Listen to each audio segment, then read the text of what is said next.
नमो भगवते वासुदेवाय। ॐ नमो भगवते वासुदेवाय। ॐ नमो भगवते वासुदेवाय।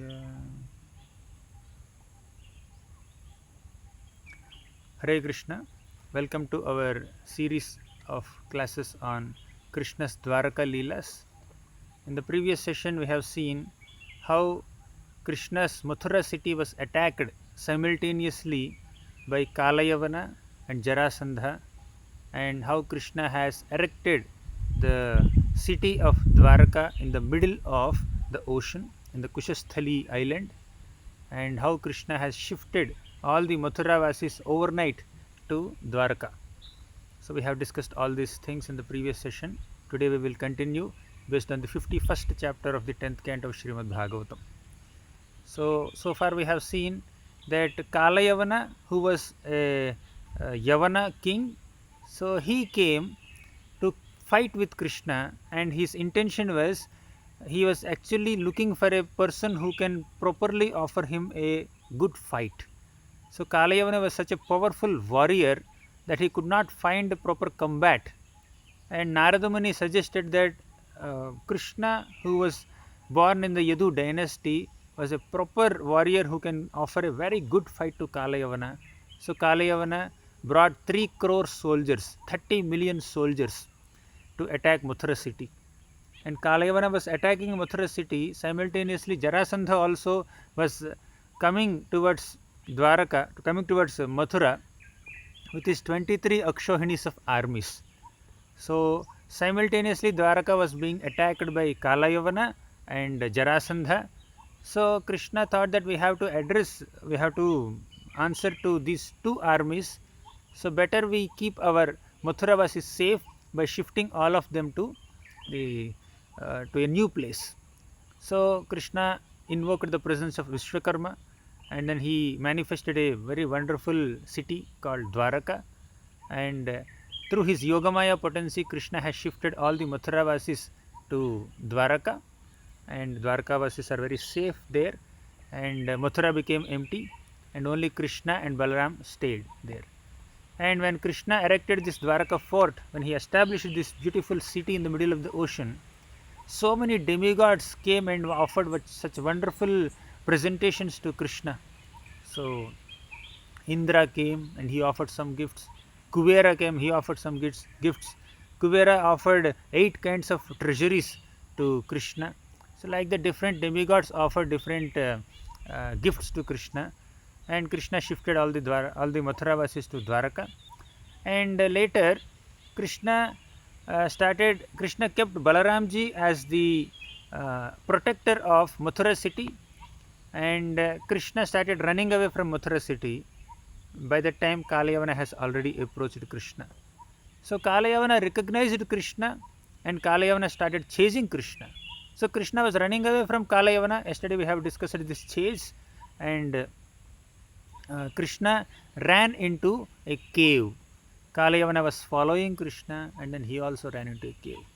And as soon as Kalayavana entered this cave, Kalayavana could see that a man, was sleeping there. Kalayavana thought it was Krishna. Actually, it was the first meeting of Kalayavana with Krishna. So whatever description, whatever information that Kalayavana had about Krishna was only the description that he has heard from Narada Muni.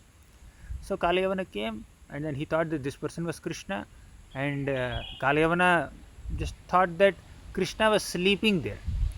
So Kalayavana kicked that man with his legs, and the man just woke up. So his sleep broke, and then he woke up and he opened his eyes, and when the glances of this sleeping man fell on Kalayavana, Kalayavana was burned to ashes on the spot. So when Kalayavana tried to attack Krishna, Krishna did not fight with Kalayavana. Although Krishna had the ability to kill Kalayavana or any demon, still Krishna did not kill Kalayavana. Krishna wanted this sleeping person. His name was Muchukunda. So Krishna wanted Muchukunda to kill Kalayavana. not he himself, because Kalayavana's family has a benediction from Lord Shiva. Lord Shiva had given a benediction to Kalayavana's dynasty that people in that dynasty would not be killed by the Supreme Lord Krishna. So Krishna respected the benediction of Lord Shiva, and he did not choose to kill Kalayavana, although Kalayavana was attacking Mathura city. So Krishna enabled the sleeping person, whose name was actually Muchukunda, and Krishna enabled him to kill Kalayavana. So Sukadeva Goswami in this context narrates the previous history of Muchukunda. Muchukunda was a great king. Muchukunda was the son of King Mandhata, who was a descendant of the great king Ikshvaku. Ikshvaku is coming from in the lineage of this Vaivasvata Manu, and in this Ikshvaku dynasty only there is a great king named Raghu, and the supreme personality of Godhead Lord Ramachandra also appeared in this Ikshvaku dynasty only. So this Mandhata is also a descendant in this Ikshvaku dynasty, and Mandhata's son was Muchukunda. So Muchukunda was such a powerful warrior, and he is there since that time, since Ikshvaku's time.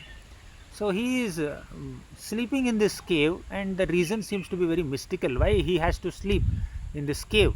So there was a big history that Sukadeva Goswami reveals in the 10th canto, 51st chapter, right in the beginning only. Sukadeva Goswami says that once the great devatas, who were the appointed administrators of various affairs of this material universe, so these devatas were being attacked by the demons. It is natural for demons or the rakshasas to go and attack the demigods.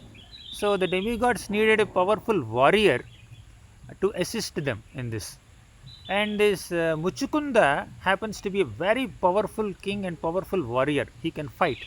So Muchukunda stood on the side of demigods, and he fought against the demons for such a long time.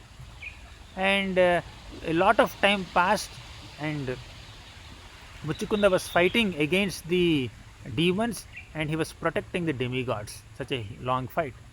So after the fight was over, and Muchukunda continued to be in that position as protector of the demigods for a while, and when the demigods got another commander in general, so another military commander named Kartikeya for themselves, to protect them, to fight on their behalf, then they told Muchukunda, thank you so much for your wonderful services, and now that we have Kartikeya, we don't need your assistance.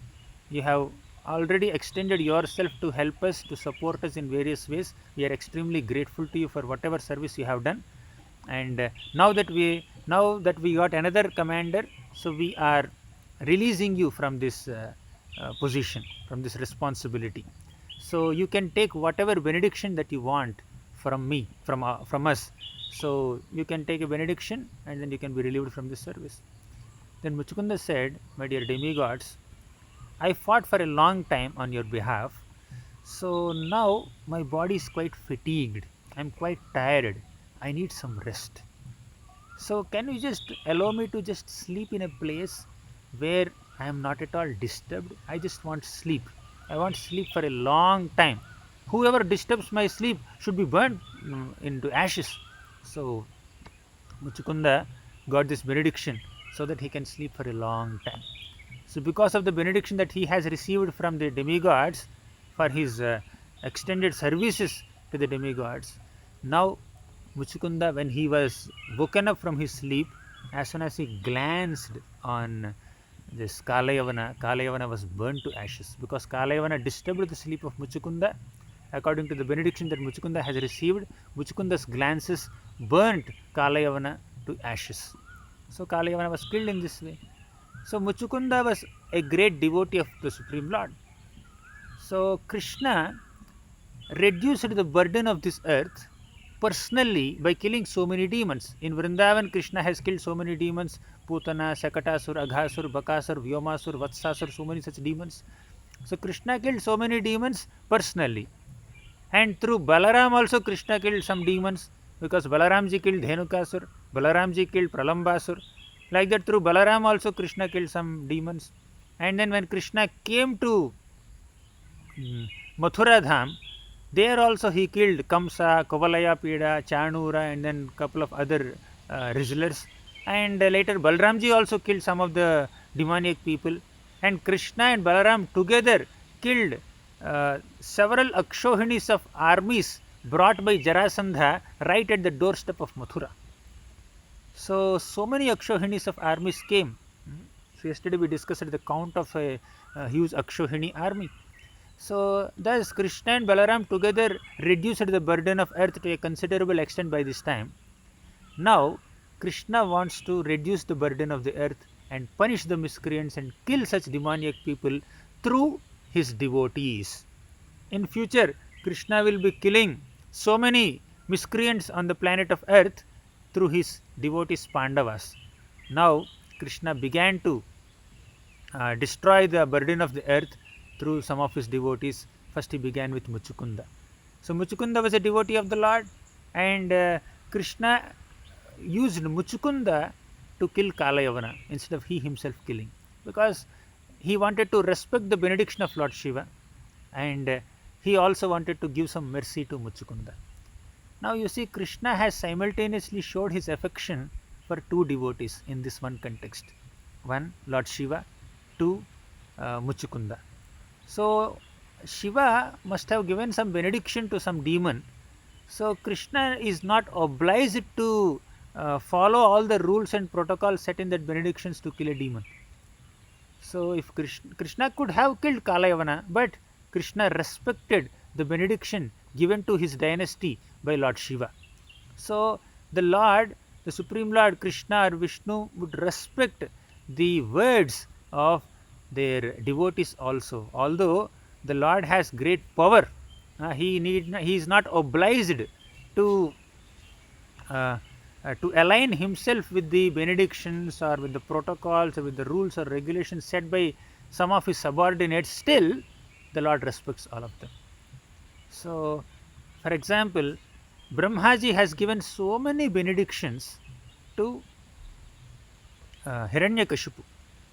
So Hiranyakashipu prayed to Lord Brahma that he should not be killed by any man or animal. He should not be killed by uh, any demons or devatas or any being created by Brahma, and he should not be killed by any weapon. He should not be killed in the sky or on the earth. He should not be killed inside the house or outside the house. He should not be killed during the daytime or during the night time. Like that, practically Hiranyakashipu has eliminated all the possibilities of his death. So Brahmaji offered this benediction. So respecting all those benedictions, Lord Narasimhadev killed Hiranyakashipu. Narasimhadev did not compromise on any of the benedictions given by Lord Brahma to Hiranyakashipu, although he is not obliged to do so. So Narasimhadev was not a demigod, was not a human being, was not an animal. He was a combination of an animal and a human. But he is not a human being also. He is not a demigod, definitely. He is not a being created by Lord Brahma. So all the living beings are created by Lord Brahma, but Narasimhadev was not created by Brahma. So, and Narasimhadev did not kill Hiranyakashipu either in the morning, either in the during the daytime or during the night time. He killed at the junction of day and night, that is evening time, Sandhya time. He did not kill Narasimhadev inside the house or outside the house. He killed him at the doorstep. He did not kill him in the sky or on the earth. So the doorstep has some raised platform, and Narasimhadev sat there and then killed him. And Narasimhadev did not use any weapons to kill Hiranyakashipu. He just used his fingernails to kill Hiranyakashipu. So in this way, the Lord often respects the benedictions given to the demons by the demigods. Sometimes the demigods are obliged to show some favor or offer some boons to demoniac people also, because the demoniac people undergo a lot of austerities, severe penances, and to gain control over them, the demigods also may sometimes have to offer some benedictions. They are obliged, although they are not favorable to these demons in their mind. So they are obliged, so they offer. So the Supreme Lord, while killing these demons, would respect those benedictions. Thus, here Kalayavana's dynasty or his family was benedicted by Lord Shiva, and Krishna respected that benediction, and he did not kill him directly. Secondly, he gave the credit of killing Kalayavana to his devotee Muchikunda. Muchikunda killed Kalayavana just by his glance. And also Muchikunda has been sleeping for such a long time, and Krishna wanted to wake him up from his sleep, and so that he can start practice of devotional service. But whoever wakes up Muchikunda would be burned to ashes. And who is that candidate who is supposed to be burned to ashes? A demoniac person should be burned to ashes. Thus Krishna can bring multiple things together and accomplish so many things within just one incident only. So killing of Kalayavana, waking up of Muchikunda, respecting the benediction of Shiva, and erecting the Dwaraka fort, and protecting all the Mathuravasis, everything happened simultaneously. This is the expertise of Krishna, that he can do so many things at one time. So Kalayavana was burnt to ashes. Then, then Muchikunda got up from his sleep, and Krishna slowly manifested himself in front of Muchikunda. And Krishna manifested his four-handed form as Lord Vishnu. He was holding this Shankha, Chakra, Gada and Padma. He was wearing this yellow pitambar, and Krishna was also resplendent with his bodily complexion like a dark monsoon cloud. He was wearing a beautiful crown, peacock feather, and Kaustubhamani. Like that, Krishna's beauty, as seen by Muchikunda, is very beautifully described by Sukadeva Goswami. So Muchikunda has seen this wonderful, effulgent personality right in front of his eyes, and Muchikunda was astonished. Muchikunda was already surprised to see that one person is burned to ashes, and next surprise is another effulgent person has manifested in front of Muchikunda. So one person is being burnt to ashes. So a lot of fire he has seen in front of his eyes as soon as he got up from his sleep, and another effulgent personality as bright as fire was standing in front of Muchikunda. Muchikunda was astonished. Oh my dear personality, you are looking so effulgent. Are you sun god? Are you fire god? Why are you so brilliant? Why are you so effulgent? So your effulgence is really glaring my eyes. You look so wonderful. Are you the supreme personality of Godhead directly? Are you Bhagavan? Are you the supreme Lord? So then, when Muchikunda asked these questions, Krishna revealed his own identity. Krishna manifested four-handed form in front of Muchikunda, and Krishna revealed his identity. My dear Muchikunda, you are my devotee. And Muchikunda himself introduced himself to Krishna. He said, my dear Lord, who are you? And as far as I am concerned, I am Muchikunda. I am the son of King Mandhata. I am a descendant of great King Ikshvaku Maharaj, and I have fought on behalf of demigods, and I got a benediction to sleep here. So somehow I just got up from sleep, and this poor person, he was burnt to ashes like this. So who are you? Can you please tell me your identity? And Krishna started revealing his own identity in front of Muchikunda. He said, I am Krishna. I have recently, some years back, Lord Brahma came to my abode and prayed that I descend on this earthly planet and protect the residents of this earthly planet by establishing dharma, by protecting righteous people, and by annihilating miscreants. So I have descended because Brahmaji has requested me. So I have descended in the Yadu dynasty, and earlier also I have descended several times in my transcendental forms in various incarnations. Like that, Krishna has revealed his identity. And there was a long conversation between Krishna and Muchikunda. So Krishna said, my birth, my activities, my names, my forms are all inconceivable. They are limitless. Nobody can count them. So in the second canto also Brahma says, Nantam vidamyahamami munayograjaste मायाबलस्य पुरुषस्य कुतो वराये गायन् गुणान् दशशतानन आदिदेव शेषोऽधुनापि न भवस्यस्ति नास्त्यपारम्. Nantam vidam yahamami munayograjaste na antam. The Supreme Personality of Godhead, Krishna's opulences, his names, his forms, and his activities, and his pastimes, and his powers have no limit. They are all limitless. Nantam vidam yahamami munayograjaste. And this Ananta Sesha, with his thousands of mouths, started glorifying Krishna's activities. So Ananta Sesha, with his thousand hoods, has been glorifying the Supreme Lord since time immemorial. Still, this Ananta Sesha could not reach the end of the Lord's glories. So the Lord's qualities are unlimited. Gayan Gunan Dasha Shatanana Adi Deva. So Dasha Shatanana means thousands of hoods.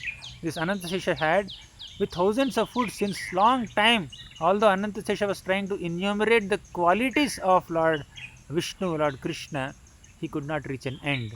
Thus, the Lord's qualities are unlimited. That's what Krishna reveals to Muchukunda also here in this beautiful episode. One can count the dust particles on this earthly planet, but one cannot count the number of qualities and pastimes and attributes of the Supreme Lord Krishna. To that degree, Krishna is unlimited. So, Sonanta itigiyase. Why he is called Ananta? Nahiyantastvad vibhutinam sonanta itigiyase. There is no end to the Lord's unlimited opulences. That's why he is called Ananta. He is called Ananta because his opulences are unlimited. So, Nahiyantadvat vibhutinam sonanta iti giyase. And Krishna also said, "O Muchukunda, I have killed Pralam, I have killed this Dhenukasur. Dhenukasur is killed by Balaramji. I have killed so many demons like Putana, Bakasur, Trinavarta, and I have killed Kamsa. Okay, and I have established Ugrasena as the king." He says, I have killed, now Yavana Raja is killed by you. This Kala Yavana has been killed by you. I killed so many demons.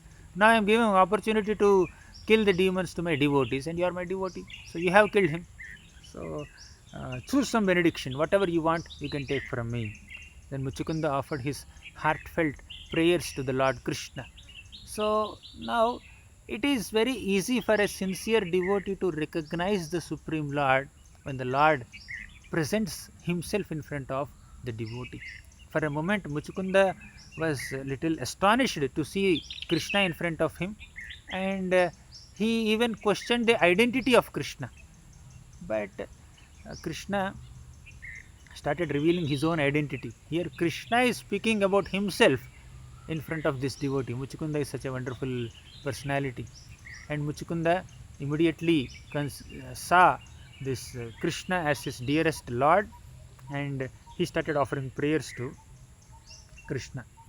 He said that men and women are inflicted by Maya and they do not worship you, rather, they want to enjoy a happy, so called happy, materialistic household life. So, people in this world are so selfish and materialistic in nature that they want to enjoy materialistic pleasures and sense pleasures without paying any heed to your devotional service, oh Lord. So, I also have wasted a lot of my time in identifying myself with the body. So, an honest devotee, when he stands in front of the Lord, he admits his faults, and he even considers himself so low that although he has very good, many good qualities, but still he, out of his humility, out of his modesty, he considers himself very low in his consciousness and in his habits and in his history, that he says that I am a materialistic person. So actually, through these prayers, great personalities are indicating that materialistic life, living a life of sense enjoyment and sense gratification and selfishness, is not the right way of living life. So, when they are condemning themselves as materialistic people or sense gratifiers, basically they are condemning the whole process of sense gratification. It is not worth to dedicate one valuable human life for some meager sense pleasures that are available even for animals and other non-human species. So this is what the prayers of exalted souls are indicating. And he said that by thinking myself to be body, thinking myself to be a great person amongst all men, God amongst men, I traveled the earth, and I had a lot of pride because I am a king. I had so many armies. I had a lot of pride. So a man who is doing sense gratification is suddenly controlled by you in the form of death. Just as Hiranyakashipu was such a powerful warrior, but Narasimhadev has just killed Hiranyakashipu within no time. Prahalad acknowledges this. Oh Lord, you are so powerful. Ayuhu shiryam vibhavam aindriyam avirinchat. So Ayu means long lifespan, Shriya means beauty, Vibhavam means great opulence or wealth or strength and influence over people. So Ayuhu Shriya Vibhava, all these great qualifications my father Hiranyakashipu had. Prahalad is saying this to Narasimhadev. He said, my father had everything, and you have destroyed all of them within moment. Within a moment you have destroyed all his material opulences. Oh Lord, I consider this material opulence to be so futile, so insubstantial, so useless from a spiritual perspective. Yes, for one's livelihood, one may need certain some amount of wealth and certain mm, influence, this and that. But from a spiritual perspective, from the perspective of we being souls, parts and parcels of Krishna, so these are all so temporary in nature, so feeble in nature, so volatile in nature. Today somebody may be a wealthiest person, and tomorrow someone else will become the wealthiest person. His rank will become 2, 3, 4, whatever. One cannot remain beautiful throughout one's life. One cannot remain wealthy throughout one's life, or one cannot remain wealthy in all lifetimes. So the real wealth that we all have is bhakti, and it is being revealed in Muchukunda's prayers also very well. So he says that bhavapavargo brahmato yada bhavet janasya tarhatyachyuta satsamagamah satsangamo yarhi tadaiva sadgatau paravareshe tvayi jayate matihi. Here this Muchukunda says, when material life of a conditioned soul who is wandering in this material existence comes to an end, when the material life comes to an end, then uh, then one can attain the Supreme Lord, that too through the association of pure devotees. One can approach the Supreme Lord only through the association of devotees. He says, Bhavapavargo Brahmato yada bhavet. Bhavapavargo Brahmato. In this material existence which is called Bhava, the conditioned soul is doing Brahman. Brahman means wandering here and there. So there is the conditioned soul is doing Brahmanda Brahman. He is traveling all over the universe because of his material desires. So that can be smashed in the association of devotees. That inclination to enjoy sense gratification and that obsession for sense enjoyment and material pleasures will be smashed in the association of devotees. When somebody associates with pure devotees, devotional inclinations will come. Yes, the senses need some kind of enjoyment. To that degree, everyone can enjoy. One can see some nice objects, one can eat some good food. So that senses require some basic amount of enjoyment. But if one goes into unrestricted sense enjoyment, that is very much detrimental for the progressive advancement of spirit soul towards his ultimate goal, which is the lotus feet of the Supreme Lord, which is the supreme abode of the Supreme Lord, which is the spiritual realm. So that's why Muchukunda says that I do not want any material benedictions. I want a spiritual benediction. He says, न कामयेन्यं तव पादसेवनात् अकिञ्चन प्रार्थ्य तमाद्वरं विभो आराध्यकस्त्वां ह्यपवर्गदं हरे वृणीत आर्यो वरमात्मबन्धनम्. In this shloka, Muchukunda says, Na kamayenyam tava pada sevanat. My dear Lord, apart from your pada seva, apart from other than an opportunity to render service to your divine lotus feet, I do not desire anything. Nakamaye anyam tava pada sevanat. I don't want any other material benediction except, means this is spiritual benediction. I don't want any material benedictions. I only want one benediction, that is the spiritual benediction of rendering service to your lotus feet. Pada Sevanad. He says, Akinchana Prarthyatamad Varam Vibho. I am Akinchana. The Supreme Lord is accessible to Akinchana Bhaktas. Akinchana means one who is materially impoverished. Although he has so many material possessions, he does not have material possessiveness. We may have possessions. Having possessions is not wrong. Being possessive about one's possessions is wrong. He says, Kunti Maharani says that Janmaishwarya Shrutashribhir Edhamana Madah Puman Naivarhati Abhidhatum Vai Tvam Akinchana Gocharam. This Janma, high birth, Aishwarya, great material opulence, Janma, Aishwarya, Shruta, good education, Shri means beauty. So these are material qualifications which impress common people. But if one is puffed up of these four material qualifications, one who is intoxicated, one who is so proud of one's material qualifications, then such a person is not, he cannot fervently take shelter of Krishna's lotus feet. He cannot chant the holy names of Krishna with a quality of feeling. So one does not feel a sense of dependence on the Supreme Lord, dependence on God, if one is so puffed up and proud of one's own material qualifications. So taking pride in one's material qualifications will deprive one of an inclination, a desire to render service to the Lord. We are ultimately dependent on the Lord. We are all fragmental parts of the Lord. Prabhupada gives this example. Just like this finger is a part of the body, the finger is supposed to serve the body.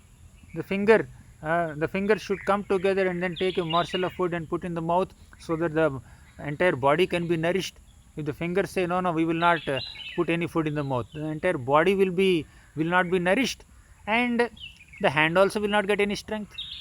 If the food will not directly go into the hands, if the hands need strength, the food should be given to the belly, given to the stomach, then all the limbs are satisfied. Similarly, if we want to be happy, because we are all fragmental parts of God, we have to serve God. So when the God is pleased, we are pleased. When we serve God, we are automatically happy and satisfied and nourished. Just like we water tree at the root, just by sprinkling some water on the leaves and twigs and branches of the tree will not nourish the tree. The tree has to be watered at the root. When the water is poured at the root, then entire tree with all its flowers and fruits and twigs and leaves and branches is completely nourished. Similarly, instead of a human being, a conditioned soul is supposed to derive this beautiful lesson from the activities and prayers of great souls, that it is not worth spending one's valuable human life for sense enjoyment. So one should take out the necessary time for cultivating one's spiritual life, and one should render service to the Lord, and by rendering service to the Lord, one will be nourished, one will be satisfied at heart also. So that's why he says, Na kamaye anyam, I don't want any other material benediction. Tava pada sevanad, I just want an opportunity to serve your lotus feet. Akinchana prarthyatamad varam vibho. So what else can I pray for? Varam vibho, oh Supreme Lord, please give me this varam, please give me this benediction, an opportunity to serve your lotus feet. Aradhya kastvam hi apavargadam harer vrinita aryo varamatma bandhanam. Any other benediction other than an opportunity to serve the lotus feet of the Lord will be only a cause for bondage in this material world. It says, Vrinita aryo varam atma bandhanam. Bandhan is bondage. So the soul, the spirit soul, who is supposed to be liberated, who is supposed to be very free, the spirit soul in its original constitutional position is not bound by this material laws, three modes of material nature, three miseries of material world. The soul has nothing to do with all this. Because the soul is a fragmental part of the supreme spiritual Lord, the soul need not undergo these material experiences. The soul can enjoy spiritual bliss in the divine company of the Supreme Lord. Thus the soul is supposed to be experiencing transcendental joy in service to the Lord, and that soul is being deprived of that spiritual bliss and is being entrapped in this bondage of material body, material relations, and material entanglement in material miseries. So the any comforts or facilities or any opportunities for sense gratification available in this world, if they are taken without any restriction, then they will prolong one's entanglement in this world. That's why Muchukunda in this beautiful prayer, he is rejecting all such benedictions and asking only one thing. What is that? Tava pada sevanad. I want to render service at your lotus feet. So this is 10th canto, 51st chapter, 55th shloka. And this 55th shloka, Muchukunda is offering this beautiful prayer. So we just gave a summary of the entire prayers. And the Lord Krishna blessed Muchukunda. He said that, "Oh Emperor, your mind is pure. Because your mind is pure and freed from any material contamination, you desired to render service to my lotus feet only. You did not desire anything else. So that is to your credit. A person who is devoid of material desires, devoid of desires for sense enjoyment, such a person is a very exalted and elevated soul." So that's why Narasimhadev asked Prahlad Maharaj, "You ask any benediction from me?" Prahlad said, "My dear Lord, if at all you want to give me any benediction, give me that one benediction." What is that? "May I not have any material desires. This is the desire I have. My desire, or the boon that I want from you, is to not have any material desires in my heart. Please destroy all material desires." So Hiranya means gold. Kashipu means bed, soft bed. Hiranyakashipu represents the material desire of enjoying wealth and sense gratification on soft bed.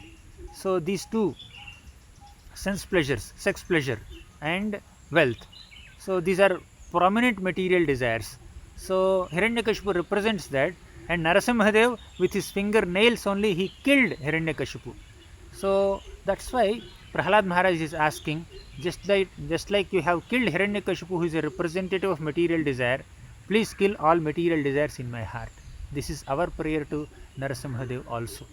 So a devotee's prayer is not to have any material desires. So after that, the Lord, he appreciated Muchukunda. Krishna said, "I asked for benedictions to prove that you would not be deviated." And Krishna told Muchukunda, "You ask for any benediction." And Muchukunda did not ask for any material benediction. And the Lord knows, Krishna knows that Muchukunda will not ask for anything material. But still he asked him. So why? Just to prove, because if Muchukunda had not said this prayer, we would not be knowing what is a worthy benediction to ask from the Lord, and we would not be knowing the detached and renounced spirit of Muchukunda. So his detachment and his devotion are simultaneously declared to the entire world, because the Lord told him to ask for something and he did not ask for anything material. So we would not be knowing the glories of Muchukunda's detachment and devotion if the Lord had not instigated him to ask for a benediction. So that's why the Lord says, "I asked you to ask for a benediction only to reveal your selfless devotion to the whole world." So like that, the Lord will tempt some of his devotees to ask for benedictions only to reveal their glory to all of us, to all the people in this world. So he says that minds of non-devotees are not fully cleansed. That's why they have a lot of material desires. But minds of pure devotees are freed from any material contamination. So that's why they don't desire anything material. So in this way, Krishna and Muchukunda had a long conversation. And after that, Krishna blessed Muchukunda, and he said that, "Wander earth at your will, with your mind fixed upon me. May you have pure devotion for me always." So having pure love and affection for Krishna is the greatest wealth of the heart, greatest wealth of the soul. And if Krishna directly is giving that benediction that you will have love for me, you will have devotion for me perpetually. What else could be a greater benediction than that? And because of being a Kshatriya, you have killed so many beings, so you must vanquish your sins by doing some austerities, and then you surrender to me, I will take care of you. So the Lord wanted Muchukunda to just get relieved of certain reactions that he has because of killing so many people as a part of his role as a Kshatriya, and he blessed him with pure devotion. And he says that in your next life you will become an excellent Brahmana, the greatest well-wisher of all creatures, and certainly you will come to me. So the Lord wanted Muchukunda to spend one more life as a Brahmana. Now he is a Kshatriya, so he can become a Brahmana in the next life, and after that he can go back to the Lord. So in this way the Lord blessed Muchukunda, and the Lord disappeared from there. He went back from this Muchukunda's cave back to his Mathura city. So Krishna went back to Mathura city, and Muchukunda came out of the cave. When Muchukunda came out of the cave, he was actually a descendant in Ikshvaku dynasty. He was the son of Mandhata.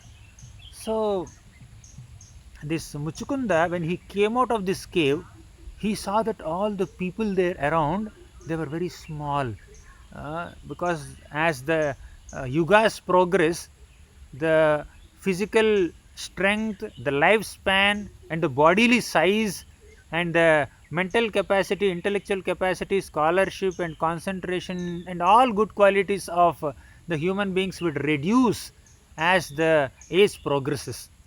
So now Muchukunda came out. He has been sleeping in that cave for such a long time, for several thousands of years. So he came out of that cave, and he saw that all the people are very poor in their physical stamina and other qualities. People have become very small in their size. So Muchukunda could understand that now this is the end of Dwapar Yuga. Kali Yuga is about to begin. This is how people would be. So even like the person who is born 100 years back, his physical strength, his habits and memory power, and concentration and the purity of thought is much more compared to a person who is living now. 100 years back, people lived a much more pure lifestyle with pure thoughts. Now the impurities would increase, and as Kali Yuga progresses, the impurities would even increase even more. So one needs to safeguard oneself from all these impurities and contamination in this material world by practicing devotional service, by practicing bhakti yoga. Thus Krishna blessed Muchukunda, and Muchukunda came out, and then he went for doing his austerities. He went to Gandhamadana mountain, and he arrived at Badrikashram, and he remained tolerant of all dualities, and he practiced devotional service for the rest of his life. That's how Muchukunda perfected his life, and in the next life, as predicted by the Lord, he would become a Brahmana, and after that he will go back to Godhead. He will go back to the spiritual world. So then, after coming out of this cave, Krishna went back to Mathura. In Mathura, all the Mathuravasis have been shifted to Dwarkadham.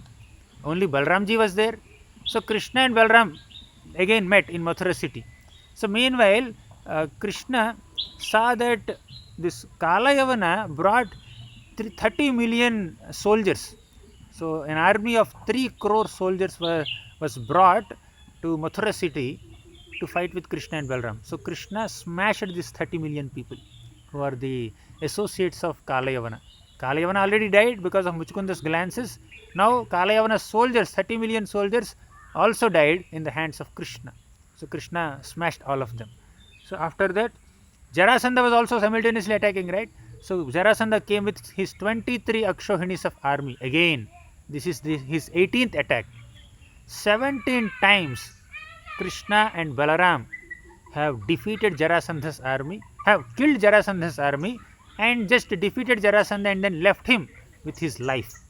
So Jarasandha has been bringing so many people every now and then, and 17 times he was defeated, but still 18th time also he had the enthusiasm and determination and deep desire to attack Krishna and Balaram. So this time Krishna and Balaram did not fight with Jarasandha. So inconceivably, to the great astonishment of Jarasandha, Krishna and Balaram ran away from Mathura city. Mathura city is empty now. Nobody is there to attack. Only city is there. And Jarasandha saw that Krishna and Balaram are running away. So Jarasandha started attacking Krishna and Balaram. So Jarasandha and his army started chasing Krishna and Balaram, and Krishna and Balaram, they did not have any chariots or horses, they were just running. So they ran, and then went to a big mountain. They were running so swiftly, and Jarasandha was thinking that Krishna and Balaram are afraid. He could not have the common sense or the memory that Krishna and Balaram had defeated him 17 times. Why should they be afraid now?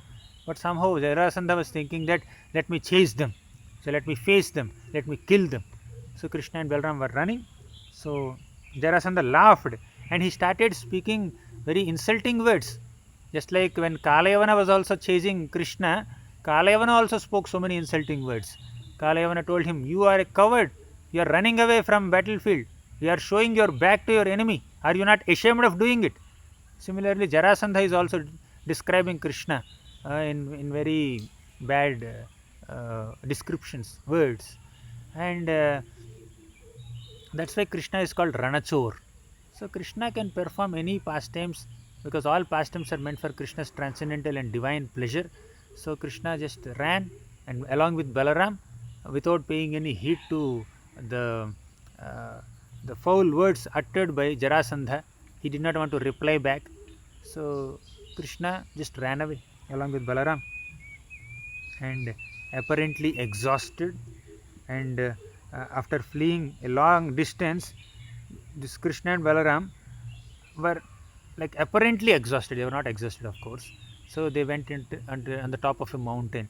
The name of the mountain was Pravasana. So they climbed a big mountain called Pravasana mountain, which was 11 yojanas high. One yojana is about 8 miles. So it was such a huge mountain. So Krishna and Balaram climbed that mountain. And Jarasandha and his armies just reached this mountain, and then they did not find Krishna and Balaram. But they were sure that Krishna and Balaram were on this mountain. So Jarasandha felt that, okay, entering this mountain and then searching Krishna and Balaram on this mountain is like too much for us. So I have 23 Akshohinis of armies anyways. So he ordered these 23 Akshohinis of armies, you set this entire fire on mountain, entire mountain on fire. So you just, he instructed all the soldiers to set fire on all the sides of mountain. Entire mountain was set to fire. So because of this Jarasandha thought that Krishna and Balaram would be burned to ashes.